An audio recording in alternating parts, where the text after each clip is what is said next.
Hello guys, कैसे हैं आप सब। मैं कंचन मैम आपके यूट्यूब चैनल वेद एकेडमी से हम कर रहे हैं कंपाउंड इंटरेस्ट।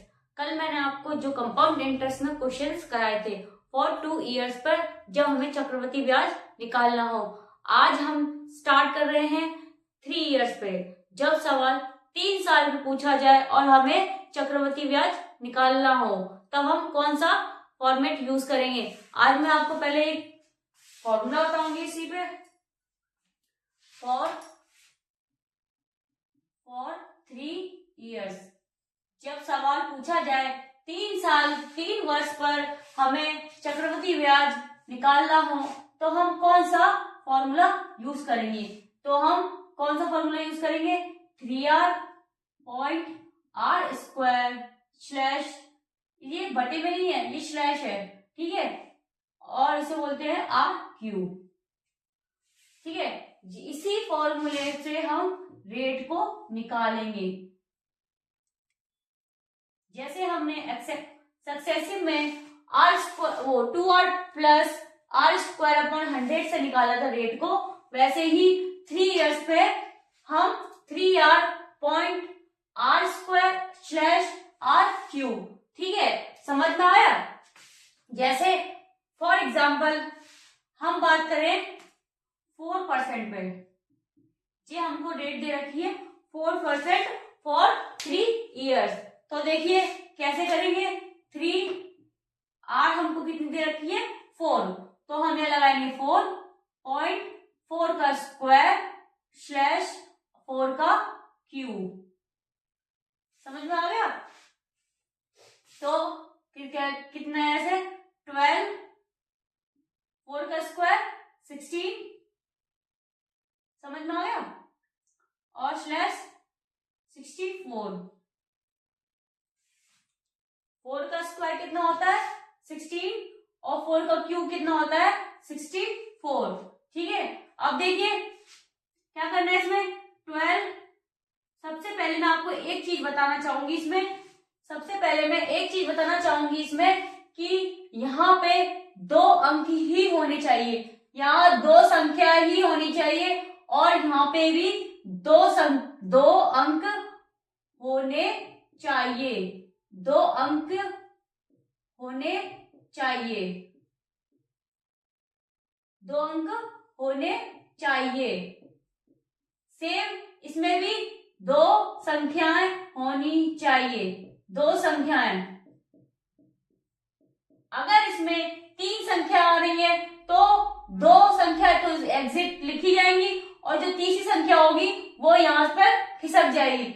अब यहाँ पे जैसे मान लो 3 संख्या है तो 2 संख्या तो एग्जिट लिखी जाएगी और जो पहली जो संख्या जैसे स्टार्ट होगी वो इधर खिसक जाएगी। समझ में आ गया क्या कहना है मतलब मेरे कहने का मतलब यह है कि जब पॉइंट के बाद यहाँ पे भी 2 संख्या होनी चाहिए और स्लैश के बाद भी 2 संख्या होनी चाहिए। अगर 2 संख्या से ज्यादा है, जैसे 3 संख्या दे रखी है, तो वह आगे जाके खिसक जाएंगी, मतलब आगे जाके ऐड हो जाएंगी।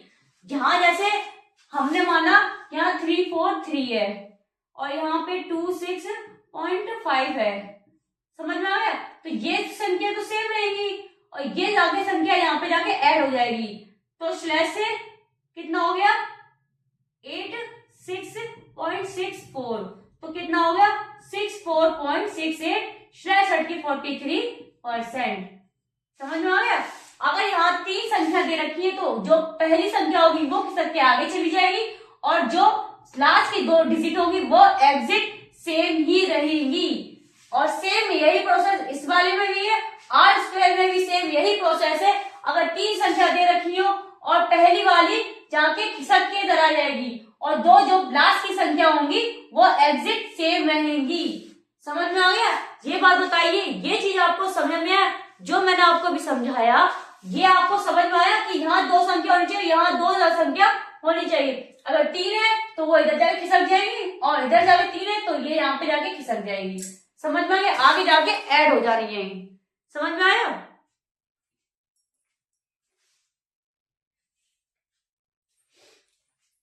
समझ में आया? क्या समझाने का मतलब था मेरा? यहाँ पे भी दो संख्या होनी चाहिए, यहाँ पे भी दो संख्या होनी चाहिए। दो संख्या से अगर ज्यादा है तो आगे जाके वो खिसक जाएंगी। मैंने एक गलती कर दी इसमें, यहाँ 3r आएगा, ठीक है, ये मेरी मैंने देखा नहीं, मैंने गलती से लिख दिया यहाँ पे सिर्फ r²। हमारा फॉर्मूला जो होगा वो होगा 3r.3r²/r³, ठीक है, ये हमारा फॉर्मूला होगा। तो देखिए मैंने यहाँ पे फिर गलती करी है, जो मैंने एग्जाम्पल में जो दिया है इसका 3r का यहाँ पे मल्टीप्लाई होगा, ठीक है, तो यहाँ पे हम 3 का मल्टीप्लाई करेंगे तो कितना आएगा 12.16 किया 48 64, ठीक है। अब देखिए यहाँ पे दो संख्या है तो ये सही है, यहाँ पे भी दो संख्या है तो सेम रहेगा। तो देखिए क्या आएगा 12.48/64%, ये होगा इसका आंसर। तो 3 साल का चक्रवृद्धि ब्याज कितना निकल के आ गया है 12.4864%, ठीक है, समझ में आ गया? मैंने आपको जो चीज समझाई यहाँ पे बस अच्छे से समझ में आई, सब बताएंगे यह चीज समझ में आई। अगर हम जैसे निकालें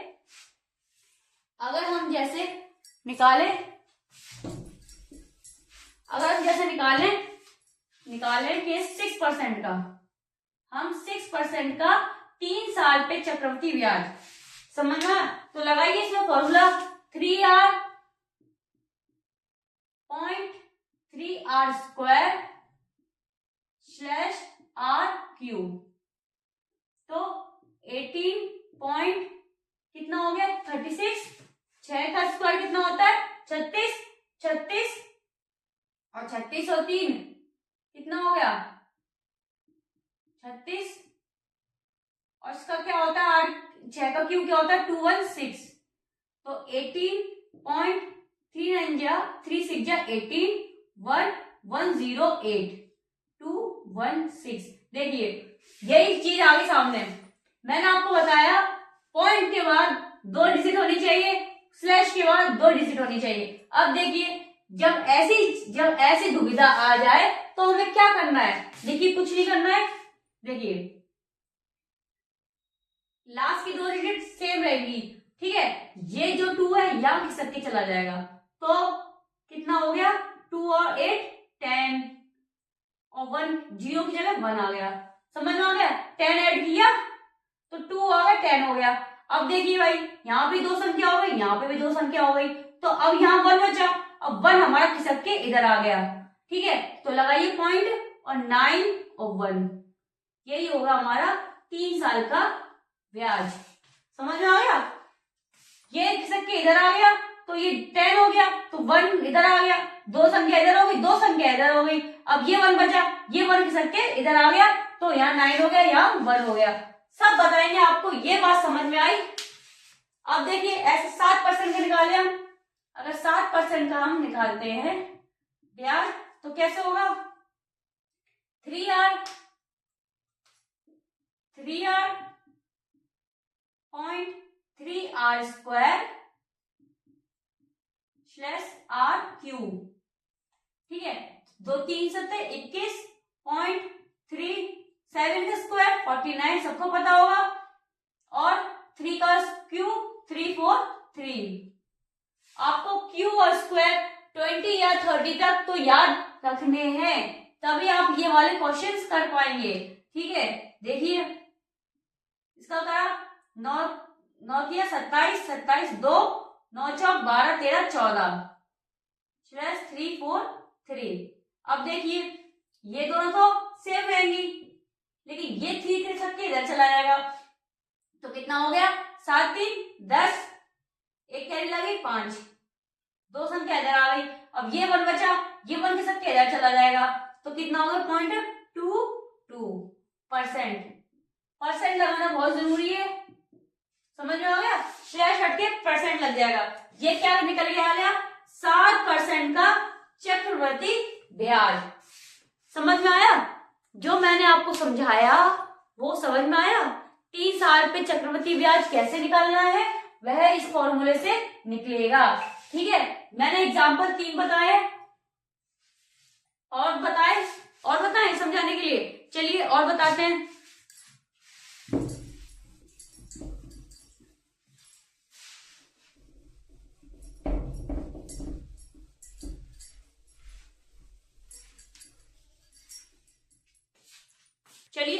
5% का बता देती हूँ मैं। 5% का चक्रवृद्धि ब्याज 3 साल पे कैसे निकालेंगे? तो देखिए 3R मतलब 3 इंटू 5 पॉइंट 3 इंटू 5 का स्क्वायर स्लैश 5 का क्यूब, 3 पंचे 15.3 5 का स्क्वायर 25 स्लैश 125, 5 का कितना होता है 125। तो तो देखिए यहाँ दो संख्या एग्जिट सेम आएंगी, यह खिसक के एक इधर चला जाएगा, तो क्या हो गया 6 और 2, ठीक है। नहीं पहले इसको मल्टीप्लाई होगा, पहले इधर 15 पॉइंट इसका इससे मल्टीप्लाई होगा, उसके बाद ये वाला प्रोसेस होगा, ठीक है। तो 3 पंचे 15, एक कैरी 3 दूनी 6 और 7 स्लैश 125। अब देखिए 25 एग्जैक्ट सेम आएंगे दो डिजिट, 1 यहाँ पे जाके ऐड हो जाएगा तो 6 हो जाएगा, ये 7 हो गया 0.15, ठीक है परसेंट। ये हो गया हमारा 3 साल का 5% पे चक्रवृद्धि ब्याज। समझ में आ गया? समझ में आया? ये मैं समझाया आपको 3 साल पे। ये प्रोसेस हर जगह नहीं लगेगा। जैसे अगर ज्यादा संख्या आ गई कि हमें 105 पे पूछा दिया गया, तो भाई 105 का किसी को भी क्यूब नहीं आता होगा, ठीक है। तब हम कौन सा यूज करेंगे? रेशियो मेथड, जो मैंने आपको पहला मेथड बताया था रेशियो मेथड, हम उस पर फिर क्वेश्चंस करेंगे। अगर देखो 5% पे, 2% पे, 3% पे, 10%, 9% पे पूछ लिया जाए, तब हम ये वाला फॉर्मूला लगा सकते हैं। और जब पूछा गया 3 साल पे, तभी ये वाला फॉर्मूला लगाएंगे हम, वरना हम सक्सेसिव वाला, अगर 2 साल में पूछा जाए तो हम सक्सेसिव वाला लगा सकते हैं। समझ में आ रहा है? चलिए हम करते हैं अपने क्वेश्चन की तरफ और देखते हैं क्वेश्चंस को। देखिए अपने 3 साल पे हम क्वेश्चंस को देखेंगे। क्वेश्चन देखिए क्या है, सबसे पहले क्वेश्चंस करने पहले मैं आपको एक चीज बताना चाहती हूँ, ये एक नोट है, ये आपको बहुत इंपॉर्टेंट है, ठीक है। जब 3 साल की बात की जाए, 2 साल की बात की जाए, 4 साल की बात की जाए, चक्रवृद्धि ब्याज पूछा जाए, तो आपको ये डिजिट्स याद रखनी पड़ेगी। जब हमें 10% पे 10% रेट पे पहली साल में चक्रवृद्धि ब्याज क्या होगा, वह तो सेम ही रहता है, मैंने आपको बताया पहली साल सिंपल इंटरेस्ट और चक्रवृद्धि ब्याज दोनों सेम ही रहता है। लेकिन जब 2 साल पे चक्रवृद्धि ब्याज पूछा जाए तो कितना हो जाता है 21%, और जब 3 साल में पूछा जाए चक्रवृद्धि ब्याज कितना होता है तो वो 33.18%, और जब 4% में पूछी जाए तो 46-41%, ठीक है। ये वैल्यू आप लर्न कर लीजिए क्योंकि ये बहुत इंपॉर्टेंट है, ये इंपॉर्टेंट है, ये याद कर लीजिए ताकि आपको एग्जाम में चक्रवृद्धि ब्याज निकालना ना पड़े कि 2 साल में कितना होता है, 3 साल में कितना होता है। लेकिन जब रेट 10% दे रखी हो तभी ये वैल्यूज लगानी पड़ेगी। ज्यादातर क्वेश्चन 10% रेट पर ही आते हैं, ठीक है। तो हमें यह वैल्यू याद रखनी पड़ेगी, ये बहुत इंपॉर्टेंट है। ये आप नोट पे या फिर किसी घर में जहां आप पढ़ते हैं स्टडी रूम में, अपना जहाँ टेबल है आपकी, वहां पे इस चार्ट को लगा लीजिए ताकि आपको याद हो जाएंगी वो, ठीक है। अगर सामने आप बार बार देखेंगे तो ये डिजिट्स याद हो जाएंगी, इसलिए, ठीक है। तो अब हम स्टार्ट करते हैं question. What will be the compound interest on ₹25,000 for 3 years at 10% per annum? 25,000 रुपए पर 3 वर्षों के लिए 10% वार्षिक दर से चक्रवृद्धि ब्याज कितना होगा? देखिए रेट जब 10% पे दे रखी हो और 3 साल पे दे रखी हो, ठीक है, तो मैंने ये बताइए आपको भी ये चार्ट, ये बस इसी चार्ट को ध्यान में रखते हुए आप क्वेश्चन को सॉल्व कर सकते हैं, ठीक है। तो मैं आपको यह सवाल 2 मेथड में बताऊंगी, 2 मेथड से कराऊंगी, ठीक है। तो अगर जो आपको सही लगे आप वो वाला मेथड लगा सकते हैं। पहला मेथड देखिए, 25,000 रुपए पर 25,000 रुपए पर कितने परसेंट वार्षिक है? 10%। कितने साल के लिए? 3 साल के लिए। तो 10% 3 साल की चक्रवृद्धि ब्याज कितना होता है? 33.1%, ठीक है। देखिए परसेंट से मैंने 2 जीरो काट दी, समझ में आ गया? परसेंट से मैंने 2 जीरो काट दी, मतलब अपॉन 100 से 2 जीरो काट दी, ठीक है। अब देखिए पॉइंट ये मैंने हटाया तो यहाँ पे मैंने 1 जीरो और काट दी, ठीक है। तो ये जीरो मैंने एक और काट दी, एक पॉइंट से 1 जीरो और काट दी क्योंकि ये भी अपॉन 10 में चला जाएगा, तो ये 1 जीरो यहाँ से काट दी। अब देखिए 25 का 331 में जब मल्टीप्लाई करेंगे तो कितना आएगा हमारा 3275, ठीक है, रुपीज। देखिए आसानी से आ गया आंसर। अब एक मेथड 2 बताती हूँ मैं आपको, वो था हमारा रेशियो मेथड। रेशियो मेथड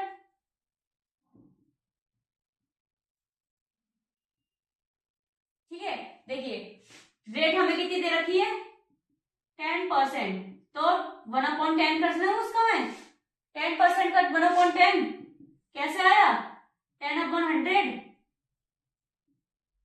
एक जीरो से काट दी, एक जीरो बची यहाँ पे तो 1/10, ठीक है। अब देखिए एक तरफ लिख लीजिए, एक तरफ लिख दीजिए मूलधन और एक दीजिए अमाउंट, ठीक है। ये हमारा रेशियो मेथड है, वो वाला लगा रही हूं मैं।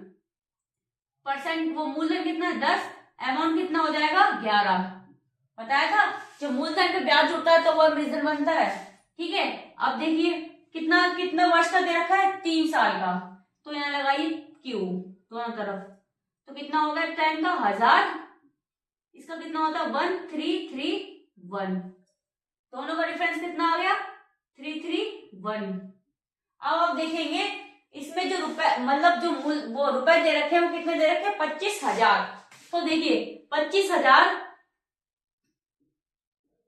ये कितने गुना हो गया इसका 25 का हो गया, ठीक है। तो यहाँ पे भी 25 का मल्टीप्लाई करेंगे हम, तो इसका से मल्टीप्लाई करेंगे तो कितना होगा 4275, देखिए आंसर दोनों का सेम आएगा, ठीक है, रुपीज में।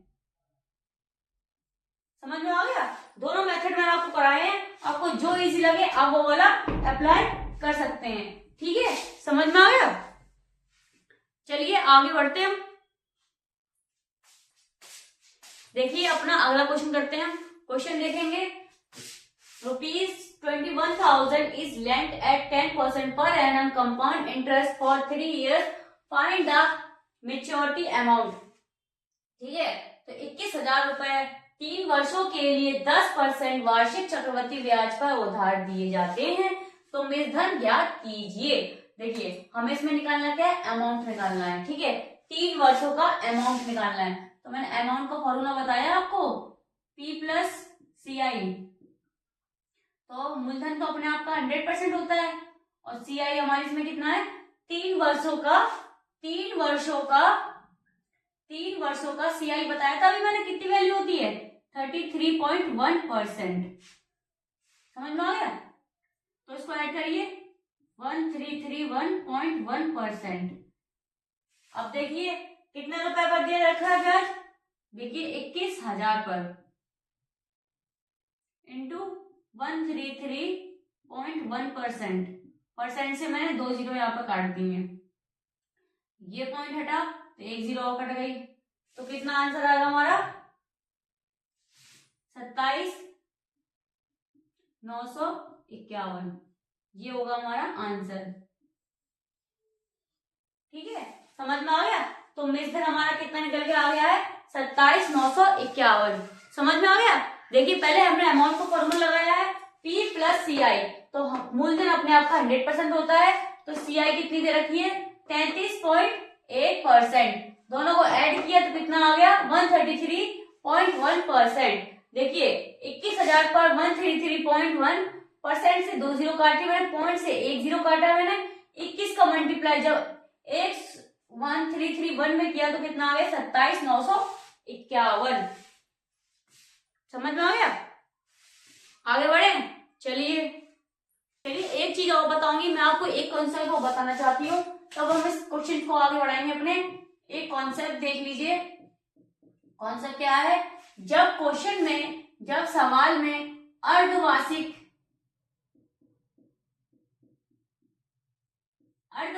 की बात की जाएगी, मतलब हाफ ईयरली की बात की जाएगी, जब क्वेश्चन में अर्धवार्षिक या हाफ ईयरली की बात की जाएगी तब जो रेट होगी वो हमारी हाफ हो जाएगी, जो रेट होगी हमारी वह हाफ हो जाएगी, ठीक है। और जो टाइम होगा वो हमारा डबल हो जाएगा, मतलब 2T हो जाएगा, टाइम तो हमारा 2T हो जाएगा और जो रेट होगी वो हमारी हाफ हो जाएगी। ये बात समझ में आ गई।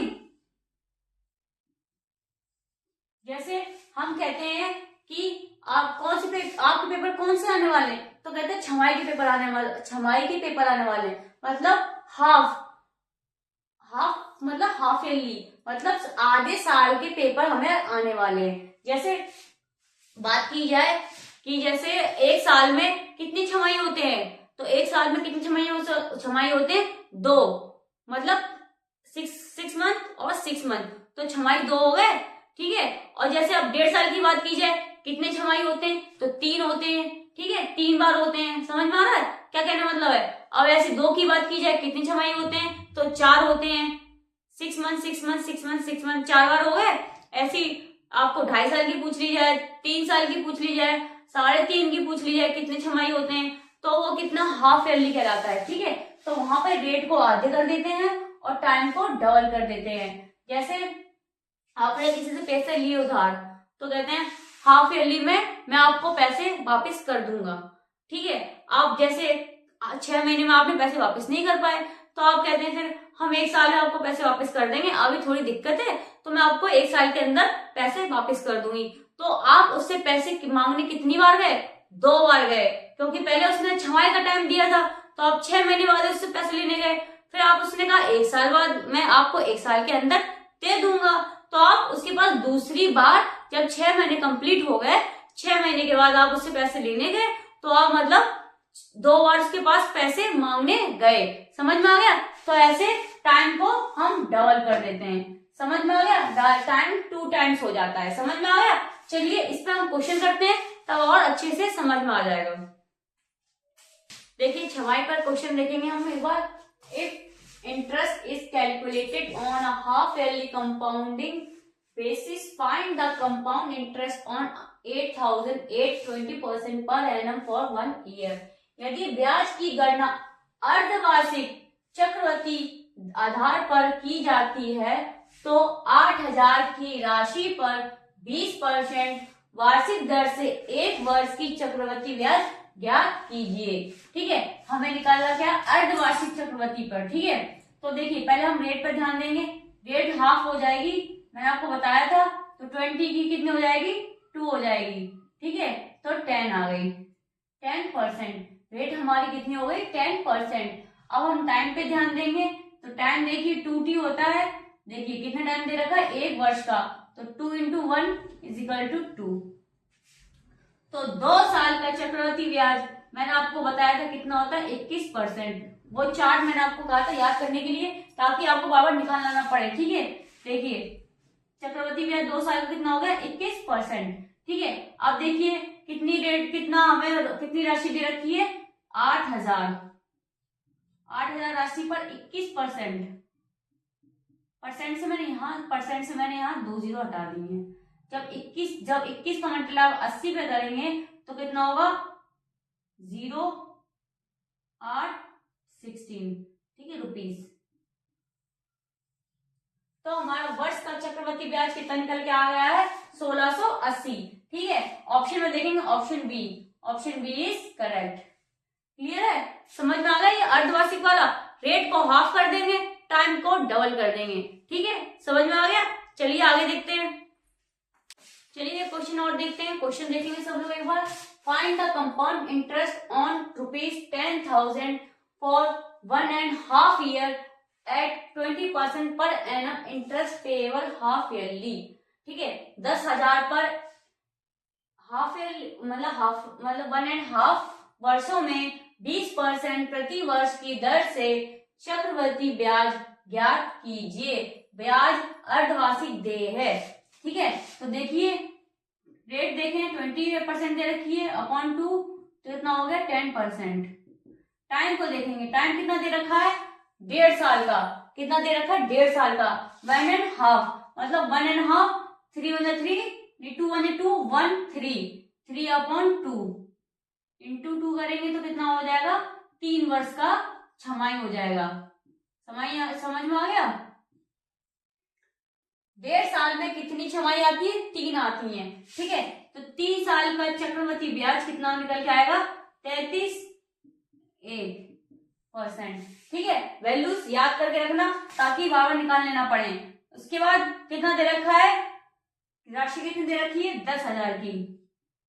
10,000 की 3 साल की जो ब्याज है वो कितना है 33.1%। परसेंटेज से मैंने यहाँ 2 जीरो काटी है, पॉइंट से मैंने ये 0 काटी, तो कितना आ गया 3310, ठीक है, रुपीज। तो चक्रवृद्धि ज्ञात कीजिए जब अर्धवार्षिक दे रखा हो, तो कितना आ गया 3310, ऑप्शन बी इज करेक्ट। समझ में आ गया? ये छमाई वाले क्वेश्चन समझ में आए? और जो मैंने उससे पहले जो क्वेश्चंस कराए, आज क्लास हम इतनी करेंगे, बाकी क्वेश्चंस मैं कल लेके आऊंगी। आई होप आपको मेरी आज की क्लास पसंद आई होगी। अगर पसंद आई है तो प्लीज लाइक करें, कमेंट करें, शेयर करें एंड सब्सक्राइब करें। Thank you.